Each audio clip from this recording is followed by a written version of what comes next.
9월은 우리 교회가 정한 성숙의 달입니다. 6, 7, 8월이 성장의 달이라면 9월, 10월, 11월은 성숙의 달입니다.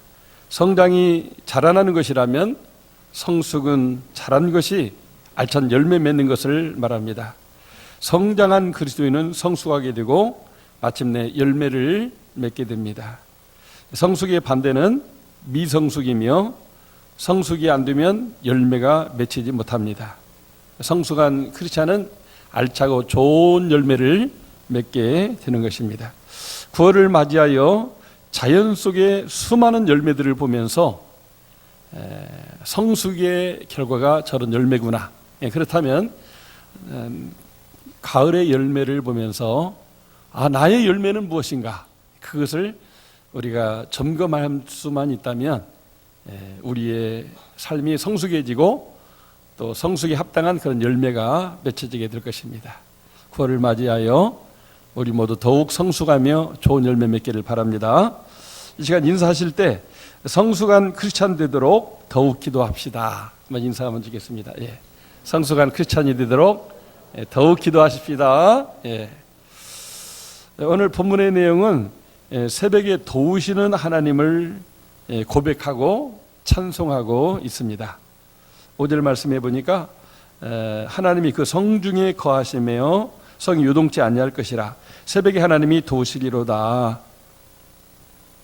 성중에 하나님이 거하시기 때문에 지금 많은 그 적군의 위협과 공격을 받고 있지만 하나님이 새벽에 도우셔서 그 모든 위협에서 벗어나게 된다고 하는 것을 고백하고 있습니다. 신학자들은 이 시편 46편을 연구하면서 어느 시대에다가 근거를 두고 이런 시편이 생겨났겠느냐. 왜냐하면 어떤 역사 속에서 시가 나오잖아요. 우리 민족이 식민지하에 있을 때에 광야라든지 또는 서시라든지 또는 그날이 오면이라든지 이런 시가 생겨지지 않았어요? 그러니까 이 시편도 하나의 시이자 찬송과 가사인데 어떤 배경 속에서 나오게 됐다고 하는 것이죠. 모든 성경 연구가들이 공통적으로 고백하는 것이 이 시편은 히스기야 왕 때 일어나는 것을 바탕에 두고 있다고 이야기합니다. 그러면 이스라엘 민족 역사에 있어서 히스기야 왕 때에 어떤 일이 있었는가? 그 당시 세계의 패권을 가졌던 아수르라고 하는 나라가 주변 나라들을 다 점령했어요. 우리나라처럼 남북으로 갈리워진 북쪽을 북왕국 이스라엘이라고 했는데 거기를 완전히 초토화시키고 정복을 했습니다. 이제 남쪽 유다도 적은 성읍들은 다 정복을 했는데 마지막 난공불락의 요새라고 하는 예루살렘 성을 정복하지 못하고 계속 이제 항복하라고 편지를 보냈어요. 그리고 아수르 군대의 장군 중에 이 이스라엘 나라 말을 하는 사람이 계속 항복하지 않으면 내일 쳐들어가서 다 불태워버리고 죽일 테니까 항복하라고 이렇게 직접 말로도 하고 이렇게 편지를 보냈는데 이 편지를 받은 히스기야 왕이 편지를 들고 왕복을 벗고 베옷을 입고 하나님의 성전에 엎드려서 기도를 했습니다. 하나님, 이제 우리나라가 망하게 됐습니다. 하나님, 망하는 것을 두고만 계시렵니까? 하나님이 우리의 피난처시고 힘이시고 이런 환난 당할 때 큰 도움을 주신 하나님인데 우리 좀 도와주면 안 되겠습니까? 이렇게 하나님께 엎드려서 간구했는데 하나님이 그 기도를 들으시고 새벽에 역사하셨어요. 왜냐하면 종 공격한다고 하는 날 새벽에 갑자기 원인을 알 수 없는, 우리가 영적으로 볼 때 하늘나라의 천군 천사가 막 말바꿈을 이루면서 팍 쳐들어온 소리가 나게 되는데 그때 그 아수르 군대 중에 18만 5천 명이 살육당하는 그런 비참한 일이 있게 되었어요. 전쟁을 해보지도 못하고 히스기야 왕과 그 백성들의 기도를 들으신 하나님이 새벽에 도우니까 새벽에 적군 중에 수십만 명이 죽고 결국은 자기 나라로 돌아갈 수밖에 없게 됐다고 하는 것입니다. 그 사실을 배경으로 삼고 우리의 새벽에 도우신 하나님 우리를 도와서 적이 이제 아침에 일어나서 우리를 공격하려고 할 때 하나님의 군대가 저들을 공격해서 쳐부셨다. 그래서 그 하나님이 새벽에도 오신 하나님이다. 이것을 노래하는 시를 써서 알라못에 맞춰서 이렇게 찬양을 들렸습니다. 이 알라못이라고 하는 것은 이제 높은 소리 나는 그런 그 소리로 이렇게 여러 사람이 함께 노래하는 것을 말합니다. 오늘 말하는 이 소포라노 음색을 가진 분들이 막 높은 소리로 막 하나님을 찬양하는 거예요. 예? 만군의 하나님 우리와 함께 하시니 우리가 이겼다. 이런 것을 하며 사람들이 막 쉘라 하면서 막 또 큰 소리로 화답하면서 하나님께 영광을 돌리는 일이 있게 되었어요. 그런데 이 시편을 기록한 이는 고라 자손들의 시다 이렇게 표현하고 있습니다. 그러면 고라 자손들은 또 왜 이런 시편을 만들어서 하나님을 찬양하고 지금 성가대의 역할을 했는데 보면은 이 고라 자손 또한 자기들이 경험한 것이 있어요. 고라 자손들의 조상이 고라인데 고라라는 사람이 주둥이 돼가지고 자기처럼 이렇게 높은 위치에 있는 사람들 250명을 모아가지고 모세와 아론을 대적했습니다. 모세와 아론에게 가서 당신들만 하나님의 종이냐? 우리도 하나님 일을 하는 사람인데 왜 당신들이 다 모든 것을 이래라 저래라 하느냐? 하나님 우리의 하나님도 되니까 우리도 좀 자율적으로 하나님을 섬기고 하나님 일을 하고 싶다. 그렇게 하면서 막 그렇게 대드는 거예요. 그랬을 때 모세가 하나님 앞에 꿇어 엎드려 기도하니까 이렇게 갈라서라. 모세와 아론이 있는 성막 쪽에 서고 나머지 백성들은 그 바깥쪽에 이렇게 서게 되었는데 그때 갑자기 큰 지진이 일어나면서 땅이 막 흔들리면서 그 땅이 쫙 갈라지게 될 때 그 250명이 그 속에 다 쏙 빠져서 죽는 일이 있었어요. 여기 지금 표현 중에 바로 그런 거예요. 땅이 흔들리며 요동하고 땅이 갈라지고 다 삼켜버렸다. 지난날 하나님을 대적하던 우리 조상이 그렇게 땅이 갈라져 죽는 그런 일들이 있었는데 지금 하나님을 성 안에 모시고 하나님께 기도하는 백성들이 있는 이 예루살렘 성을 다 불태워버리고 죽이겠다고 하는 저 아수르 왕과 그 군대를 하나님이 치니까 그들 또한 그렇게 다 죽고 망하게 된다고 하는 것을 노래하고 있습니다. 정말 하나님은 만군의 하나님으로서 모든 전쟁을 이기게 하시는 하나님으로서 전쟁도 이기게 하시고 또 하나님 편에선 모세와 아론이 수는 적지만 정말 하나님께 정직하게 순종하는 주의 종들이니까 이들을 보호하려고 그들을 죽이겠다고 덤벼드는 250명을 땅을 흔들어서 그 지진 속에 다 파묻어 버렸다고 하는 그 역사적인 교훈을 가슴에 안고 있는 고라 자손이 그 내용을 찬송가로 지어서 이렇게 하나님께 영광을 돌린 것입니다. 오늘 우리 시온 찬양대가 드린 찬양이 얼마나 위대한 찬양입니까? 하나님은 사랑이시라. 정말 우리는 그 위대한 하나님, 그 하나님을 노래하면서 우리가 환난당하고 어려움 당할 때 그 하나님을 의지하는 것이 사는 것이라고 할 수가 있습니다. 하나님을 가볍게 여기고 우습게 여기면 하나님도 그 사람을 경멸한다고 그랬어요. 하나님을 존중히 여기고 하나님을 나를 도우시는 분이라고 하는 그 진실한 믿음을 가지고 있으면 하나님이 그 사람을 도와주신다고 하는 것입니다. 왜 고라 자손들은 하나님이 새벽에 도우시는 분이라고 이야기하고 있을까요?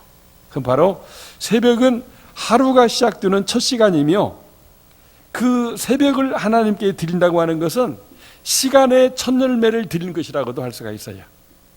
우리가 한 달을 살면서 이렇게 모아진 돈의 11조를 하나님께 드리듯이 하루의 시간에 그 처음 시간, 우리가 잠자고 일어나서 새벽을 맞이하게 되는데 여명을 맞이하게 되는데 그때 하나님께 우리가 기도하고 하나님을 찬송하고 하나님을 예배하면 하나님이 그 시간의 첫 열매를 받으시고 그 사람의 기도도 이루시고 영광을 받으시고 그 사람을 이렇게 높여주신다고 하는 것입니다. 그래서 오늘 이 시편에는 높여준다는 말씀이 많이 있어요. 새벽부터 일어나서 하나님을 내가 높이면 하나님이 우리를 이렇게 높여주신다고 하는 것을 여기서 노래하고 있어요. 고라 자손이 지난날 조상 고라는 하나님을 높이는 것이 아니라 하나님이 세우신 권위자 모세와 아론은 흔들려다가 이렇게 저주받았는데 그 경험을 토대로 하나님을 높이고 하나님이 세우신 기름 부음 받은 종들을 이렇게 존귀 여기면서 계속 높이는 일을 했더니 하나님도 그 고라 자손을 존귀하게 여겨서 죽고 망하고 버리는 것이 아니라 하나님 성전에서 하나님을 찬양하는 레위 족속으로서의 특권을 누리도록 해주셨다고 하는 것이죠. 우리가 새벽이 우리 하루에 있어서의 첫 시간인데 그 시간을 하나님께 드리면 하나님이 그 하루를 다 받으신 거나 마찬가지고 그 하루를 하나님 주인 삼고 살아가기 때문에 하나님이 그 사람을 책임져 주신다고 하는 것을 여기서 말씀에서 보여주고 있는 것입니다. 하나님은 하나님의 자녀들이 새벽에 일찍 일어나서 자신의 첫 시간을 하나님께 찬양하고 또 기도를 드리고 말씀을 묵상하는 데 사용하면 너무 기뻐서 막 영광을 받으시며 응답을 하실 뿐만 아니라 새벽에 도우실 뿐만 아니라 그 사람을 이렇게 높여주신다. 이렇게 지금 구구절들이 말씀하고 있는 것입니다. 7절 말씀해 보니까 만군의 여호와께서 우리와 함께 계시니 야곱의 하나님 우리의 피난처시로다 그랬어요. 만군의 하나님이 우리와 함께 하시는데 야곱의 하나님 우리의 피난처시다. 야곱의 하나님 어떤 분이셔요? 야곱이 이렇게 낯선 곳으로 갈 때 얼마나 두려움이 있어요. 그때 베델이라는 곳에서 나타나셔서 너희 조상 아브라함의 하나님 이삭이 야곱의 하나님인데 내가 너희 하나님도 된다. 내가 너희 가는 길에 함께하며 너를 지켜주고 너를 다시 이 땅으로 돌아오게 할 때는 너에게 축복 기도한 아버지 기도 다 이루어지게 해서 오게 하겠다. 이렇게 하나님이 그 환난 중에 나타나서 말씀하시고 야곱이 무사히 그 유삼촌 집에 도착하도록 지켜주셨어요. 근데 나중에 다시 20년 만에 고향으로 돌아올 때는 정말 하나님 약속한 것이 다 이루어져서 큰 거부가 되고 많은 자손을 두는 믿음의 조상이 되었는데 야복 나루트라고 하는 곳에 와서 위기가 발생합니다. 왜냐하면 지난날 형님의 그 장자권의 축복을 받고 도망쳐 나왔었는데 그 형님이 그냥 혼자 오거나 몇 사람 데리고 오는 게 아니라 말을 탄 중무장한 군인을 400명을 데리고 오는 거예요. 그 소식이 앞서가고 있던 그 사람들에게서 소식이 들려오니까 이 의도가 뭐냐? 형이 자기 형님의 그 축복을 가로챈 장자권의 축복을 가로챈 나를 응징하려고 오는 것이 아니겠느냐. 그래서 진퇴양난, 앞으로 갈 수도 없고 들어갈 수도 없는 그런 위기 상황을 맞이하게 되는데 그때도 야곱이 어떻게 합니까? 모든 가족들은 다 이렇게 안전하게 이렇게 해놓고 자기는 밤새도록 기도를 하게 됩니다. 근데 그 밤새도록 기도하는 야곱에게 하나님의 도움이 언제 나타났어요? 새벽에 나타납니다. 동트는 여명에 막 몸부림 피면서 기도하는데 이게 기도가 끝나질 않는 거예요. 그러니까 천사가 이제 그만 가겠다 그러니까 막 붙잡고 매달린 거예요. 나에게 응답해 주지 않으면 축복하지 않으면 가게 하지 못하겠습니다. 그러니까 놔라 하면서 천사가 자기를 딱 쳤는데 근데 옆구리 힘줄이 끊어졌다고 그랬어요. 정말 저도 옛날에 산기도를 많이 하면서 막 밤새도록 몸부림쳐 기도할 때는 허리가 막 그렇게 끊어지는 것 같은 아픔을 통증을 느끼더라고요. 근데 야곱을 통증을 느끼게 하는 게 통증을 느끼다가 이게 힘줄이 뚝 부러졌다는 거죠. 여러분들 인대가 끊어질 때 뻥 소리 나는 거 아시죠? 그런 현상이 날 정도로 하나님께 간절히 매달려 기도했는데 그때가 새벽 타임이었습니다. 너 이름이 뭐냐? 야곱입니다. 발뒤꿈치 잡는 사람입니다. 그랬더니 아니다. 이제 너 이름은 야곱이라고 하지 말고 이스라엘이라고 해라. 하나님과 겨루어서 이겼다 네가. 그러면서 너의 소원대로 해주겠다. 그리고 야곱은 하나님을 만난 곳이라고 해서 그 이름을 분이엘이라고 이름을 졌습니다. 정말 그 체험이 있고 나서 그 다음날 형님을 만났는데 형님이 말에서 내리더니 자기를 막 향해서 쫓아와가지고 막 얼싸안고 막 대성통곡을 하는 거예요. 자기를 막 응징하려고 온 줄 알았더니 형님이 자기를 대환영하러 온 거예요. 하나님이 밤사이 그 마음을 바꾼 것이죠. 우리가 이렇게 새벽을 깨워서 간절히 기도할 때 하나님의 도움는 그런 은혜가 있어요. 이런 체험을 야곱만 했습니까? 히스기야만 했습니까? 다윗도 했죠. 그래서 다윗도 새벽부터 일어나서 하나님을 찬양하고 기도하는 모습을 시편 57편에서 보여주고 있습니다. 시편 57편 8절에 다윗이 이런 노래를 하고 있어요. 내 영광아 깰지어다, 비파야 수금아 깰지어다, 내가 새벽을 깨우리로다. 주여 내가 만민 중에서 주께 감사하오며 열방 중에서 주를 찬양하리이다. 이렇게 하나님을 찬양하고 감사했더니 하나님께서 다윗을 이렇게 축복하시고 성군 다윗이 되게 했어요. 다윗에게 있어서 인생의 제일 큰 문제는 뭐냐면 정말 남부를 것이 없는데 순간의 유혹에 이끌려가지고 밧세바와 범죄하고 그를 은폐하려고 하다가 그 남편을 죽음에 빠뜨리는 큰 죄를 이렇게 숨어서 졌거든요.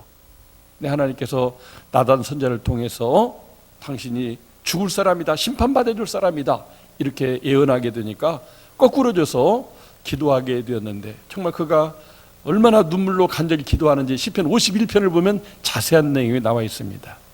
근데 그런 기도가 용서가 되고 응답이 됐다고 하는 것이 바로 이 시편 57편 8절을 통해서 나타나고 있는 것입니다.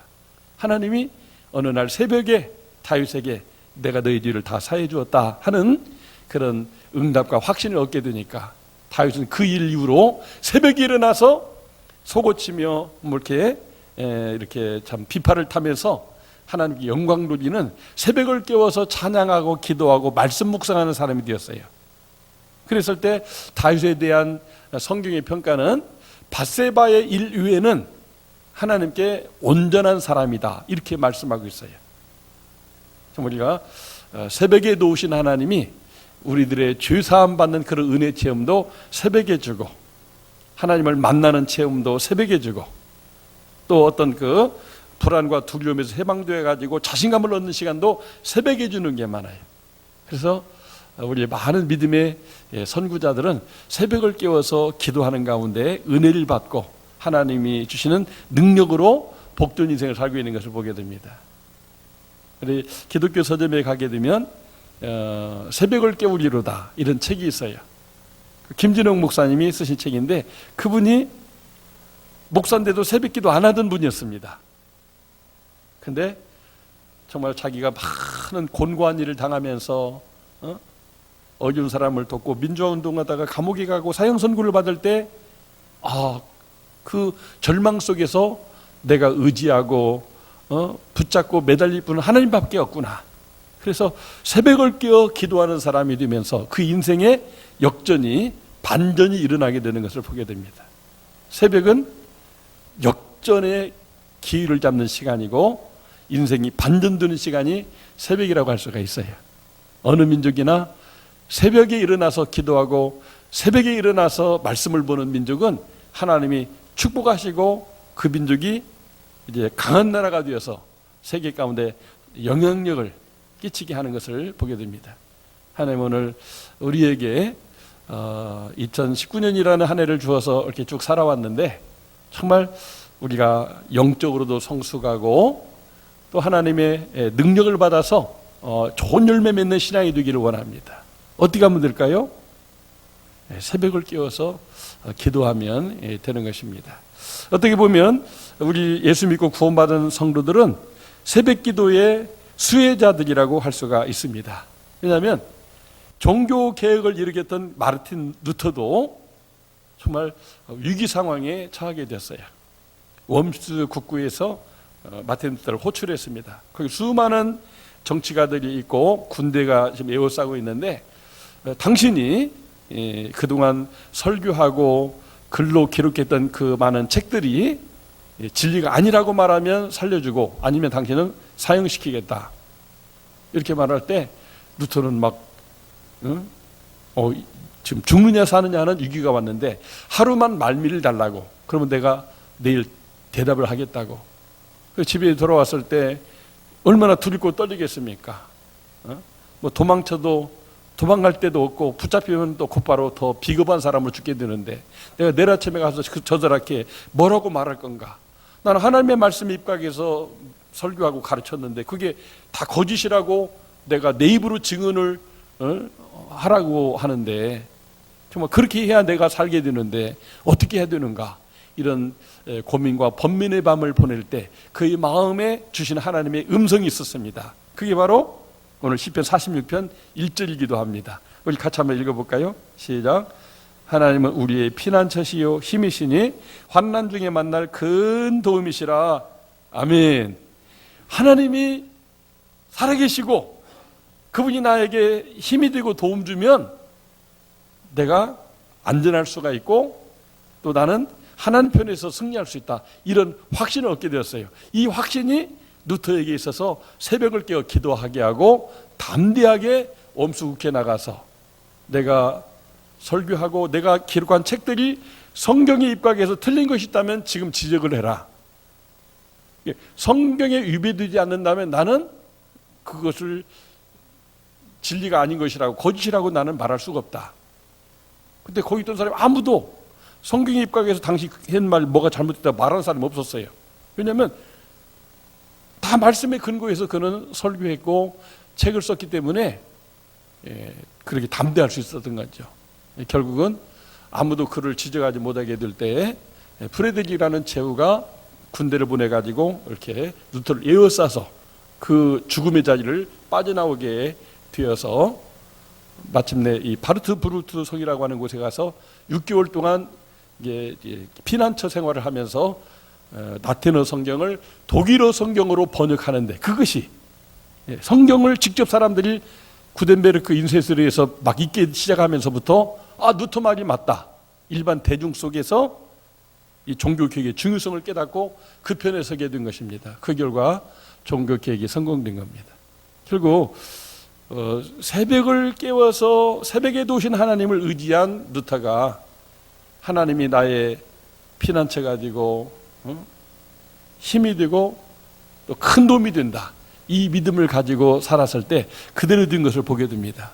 실제 하나님이 피난처가 되어주셔서 그를 보호할 뿐만 아니라 바르트브루크 성에서 이렇게 피난처 보호해 주시는 일을 하나님이 정말 했습니다. 루터가 프레드릭 제후에게 도와달라고 말한 적이 없어요. 하나님이 도와서 그렇게 보호받게 하시고 성경을 번역하게 하고 그 성경이 인쇄되어서 사람들이 익혀지게 한 것이 하나님의 도움이라고 하는 것이죠. 그리고 죽느냐 사냐가 결정되는 데 가서 내가 말한 것이 진리라고 말할 수 있는 그 용기는 하나님이 힘 주시기 때문에 가능한 것입니다. 바로 이런 모든 그 피난처 되시고 힘 드시고 도움 주신 하나님을 이 시편 46편을 묵상하다가 새벽을 깨어 기도하다가 이런 은혜가 임하게 됐다고 하는 것이죠. 그런 차원에서 우리 모든 개신교인들은 바로 이 새벽에 도움을 받은 사람들이라고 할 수가 있습니다. 이런 전통을 이어받은 우리 한국교회는 일찍부터 새벽 기도를 열심히 했어요. 우리 한국교회가 세계색에 내놓는 신학이라고 하는 것이 뭐 특별한 건 없어요. 새벽 기도 신학이 있습니다. 민중 신학도 있지만 뭐 통일 신학도 있지만 이렇게 새벽 기도 신학이 있어요. 어느 민족이나 이 말씀대로 새벽을 깨워서 기도하면 하나님이 새벽에 도우시니까 그 교회도 부흥하고 그 사람도 잘 되고 그 민족도 잘 된다. 이 새벽 기도를 수출하는 나라가 됐어요. 할렐루야. 그래서 전 세계에 있는 우리 선교사님들이 일국에 가서도 새벽 기도를 하면서 거기 있는 교회들에게 크리스찬들에게 새벽 기도하면은 복 받는다고 말하고 또 그것이 사실로 입증이 되는 것입니다. 9월 첫 주일 되면 우리 한국교회 많은 교회들이 특별 새벽 기도를 해요. 평상시는 못하더라도 이때만은 새벽 기도 같이 와서 하자. 아이들도 좋다, 어른도 좋다. 누구라도 와서 이 한 주간만은 기도하자. 그런 운동이 전개되어서 이제 기도가 진행되게 되는데 저희 교회도 거기에 발맞춰 이번 내일부터 이렇게 기도를 새벽 기도를 하려고 합니다. 새벽 기도를 잘 하려면 옛날에 우리 먼저 하늘나라 가신 우리 김지승 권사님 그런 얘기를 하셨어요. 새벽 기도 잘 하려면 걷어차기를 잘해야 된대요. 그런데 그게 무슨 뜻이에요? 그랬더니 새벽에 대개는 이제 알람을 맞춰놓고 잠을 드는데 때르릉 울리게 될 때 일단 끝난 다음에 5분만 더 있다 일어나야지. 그러면 새벽 기도 못 한다는 거예요. 근데 따르릉 울리는 순간 이부자리를 팍 걷어차야 된다는 거예요. 그래서 새벽 기도 승리하려면 걷어차라. 그렇게 말씀을 해서 제가 잘 유념을 했는데 제가 그걸 깜빡한 적이 있어요. 지난번 특별 새벽기도 마지막 날 제가 새벽기도에 못 나왔어요. 집사람이 이렇게 사모님들 세미나를 서울 갔는데 제가 집사람도 없으니까 좀 일찍 일어나가지고 새벽기도 가야지 하고는 평상시보다도 한 30분 전에 평상시는 이제 알람을 맞춰 놓는데 40분에 맞춰놨어요. 그러니까 때려 울려서 다 끈 다음에 내가 10분을 더 일찍 맞춰놨으니까 10분 있다 일어나야지.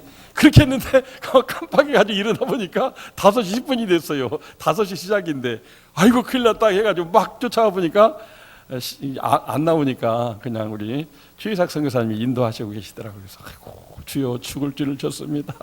어찌하오니까 어떻게 하겠어요? 위층에서 몰래 숨어서 기도하고 갔어요. 아이고 이게 뭐야? 특별 새벽기도 한다는 목사가 이렇게 정신을 못 차리고 새벽기도를 이렇게 인도를 못하게 되어서 그러나 정말 하나님께서 용서해 주셨고 그래서 이번 한 주간은 무조건 알람이만 울리면 이불을 걷어차야 되겠다. 그렇게 마음을 먹고 있습니다. 여러분들 새벽기도에 열심히 하시는 분들 계셔 1년 뭐 하루도 빠짐없이 계속 하는 분도 계시지만은 우리가 특별한 새벽기도 때는 가능하면 우리 교회 뭐 중직자나 일반 성도들 찬양대원들도 다 같이 하자고 하는 그래서 이렇게 특송 시간도 뭐 찬양되게 하는 게 아니라 공동체별로 하게 됩니다. 그래서 같이 나와서 새벽에 한번 기도도 하고 말씀도 묵상하고 또 이렇게 공동체별 찬양 이렇게 같이 하고 이 얼마나 의미 있는 시간인지 몰라요. 그래서 우리가 하나님 내가 1년 내내 하면 좋은데 그렇게는 못하자면 뭐 특별 새벽 기도만은 내가 한번 꼭 참석하게 해주세요. 지금 기도하시고 알람이 맞춰놓고 꼭 거듭차는 그런 그 용기를 발휘하시기 바랍니다.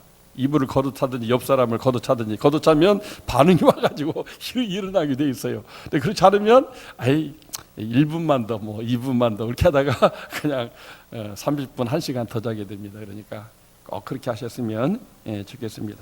사랑하는 성도 여러분, 아침 저녁으로 이렇게 시원해서 새벽에 일어나서 기도하기 좋은 9월이 됐습니다. 왜 9월달 새벽 기도하기가 좋은가? 정말 이렇게 선선해요. 그래서 아침 저녁으로 온도가 한 20도 이렇게 전후가 되는데 막 30도 정도 올라갔을 때는 막 더웠는데 걸어오기도 좋고 뭐 교회 차 타고 와도 좋고 그렇지 않습니까? 예, 어떤 분들은 걸음들이 계셔요. 제가 이렇게 나올 때 어떤 분들은 막 시시하게 팔을 흔들면서 막 이렇게 오신 분들이 계셔요. 왜 그러느냐? 일석이조 효과를 보기 위해서 그렇습니다. 새벽에 기도해서 좋고 집에서부터 교회까지 한 2km 되는데 왕복하면 4km니까 하루 걷는 요즘 걸어야 건강하잖아요. 그 운동이 되는 것이죠.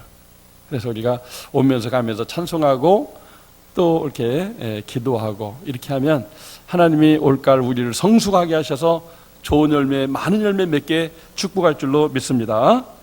그래서 정말 우리가 주님을 믿는 크리스찬이자 우리 모두는 주님의 제자로서 이렇게 성숙해 가야 되거든요. 예수님의 제자들이 예수님을 새벽 미명 한적한 곳에 가 기도하는데 다 그 시간에 제자들 잠만 잤어요. 그 교훈은 뭘까요? 3년 동안 예수 믿고 예수 따랐는데 다 예수님을 끝까지 따르는 실패자가 되었어요. 훗날 성령이 오셔서 새벽을 깨워 기도하는 사람이 되면서 그들이 온전한 제자가 되게 되었던 것을 보게 됩니다. 우리가 이제 주님의 제자로서 성숙해 가기를 원한다면 우리가 새벽을 깨워서 기도하는 것이 주님의 제자로서 삶을 사는데 가장 좋은 비결이기 때문에 우리가 새벽 기도를 하시고 또 새벽 기도에 나는 죽어도 못한다는 분은 매일 성경을 가지고 집에서 또 새벽 기도를 꼭 하시고 그래서 우리 전 교인이 새벽 기도하면 좋겠습니다. 우리가 평상시에는 우리 아이들 깨워서 새벽 기도하기 어렵지만 우리 아이들도 초등학생들도 유치원생들도 야 특별 새벽 기도니까 가서 은혜 받자. 그러면 애들이 그럼 나도 뭐 일주일간이니까 한번 해볼까요? 그래서 하루하루 손가락 세면서 참여하게 되는데 아이들의 그런 어릴 때의 체험과 은혜와 많은 분들이 새벽에 나와 기도하는 걸 보면서 도전을 받습니다. 마음속에 이렇게 새겨져요. 그래서 먼 훗날 그들이 또 기도하는 사람이 되는 하나의 훈련이 될 수가 있습니다. 어린 아이들이 나와서 정말 함께 찬양하고 함께 새벽에 기도하면서 하나님은 만군의 하나님이고 새벽을 깨어 기도한 사람이 하나님인데 나의 하나님이 된다. 이런 고백을 가지고 우리 자녀들이 자란다면 반드시 그 아이는 하나님을 주인 삼은 사람이 되고 또 하나님이 책임져 주는 사람으로 살아가게 되는 것입니다. 이번 한 주간 정말 우리가 새벽을 깨어 기도하면서 새벽에 도신 하나님을 만나는 은혜가 있기를 주의 이름으로 축복합니다.